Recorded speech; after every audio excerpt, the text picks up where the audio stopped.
मुंबई लुटणारा रहमान डकेतला पाणी पाजणारी महायुतीच धुरंदर। विधान परिषदेत शिंदेंचा विरोधकांसह उद्धव ठाकरेंवर निशाणा। मुंबई बाहेर गेलेल्या मराठी माणसाला पुन्हा मुंबईत आणण्याचाही निर्धार। आपल्या हक्काची मुंबई अॅनाकोंडा गिळायला निघालाय। अॅनाकोंडाच्या ऐवजी गांडुळाची औलाद उत्तर देते। उद्धव ठाकरेंचा पुन्हा एकदा अमित शहांसह शिंदेंवर जोरदार निशाणा। मुंबई महाराष्ट्रापासून तोडली जाईल अशी शंका आणू नये। मुंबई काल आज आणि उद्या महाराष्ट्राचीच। चंद्र सूर्य असेपर्यंत मुंबई महाराष्ट्रातच राहणार। मुख्यमंत्री फडणवीसांचं विरोधकांना उत्तर। तिजोरीमध्ये खूप पैसे नाहीत, पण महाराष्ट्राची अर्थव्यवस्था भक्कम। 2030 पर्यंत $1 ट्रिलियन टप्पा गाठणार। फडणवीसांचा निर्धार। तर 1 जुलैपर्यंत कर्जमाफी संदर्भात पुढील धोरण जाहीर करू। फडणवीसांकडून स्पष्ट। जे करार होतात तितकी गुंतवणूक प्रत्यक्षात होत नाही। महाराष्ट्रामधील बेरोजगार तरुणांचे प्रश्न आजही अनुत्तरित।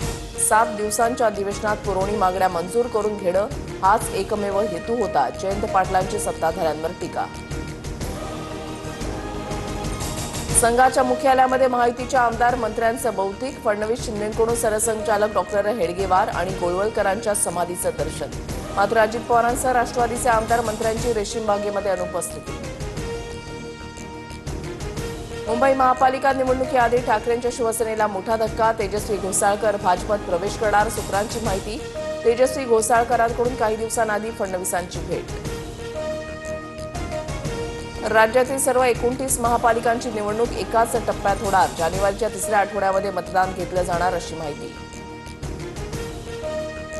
कांदिवलीमध्ये स्थानिक गुंडांच्या 2 गटामध्ये राडा। मध्यस्थी केल्यानं काही गुंडांची पोलिसांना मारहाण। कारवाईच्या वेळेला आरोपींनी पोलिसांवर हात उचलला। एकतानगरमधील व्हिडिओ समोर। भाजपच्या राष्ट्रीय कार्यकारी अध्यक्षपदी नितीन नवीन यांची नियुक्ती। बिहार सरकारमधील मंत्री नितीन नवीन आता भाजपचे राष्ट्रीय कार्यकारी अध्यक्ष।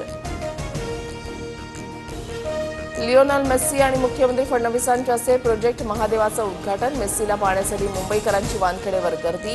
गोट इंडिया टूरच्या कार्यक्रमात दिग्गजांची उपस्थिती। सचिन तेंडुलकर, फुटबॉलपटू सुनील छेत्री, बॉलिवूड अभिनेत्यांची हजेरी।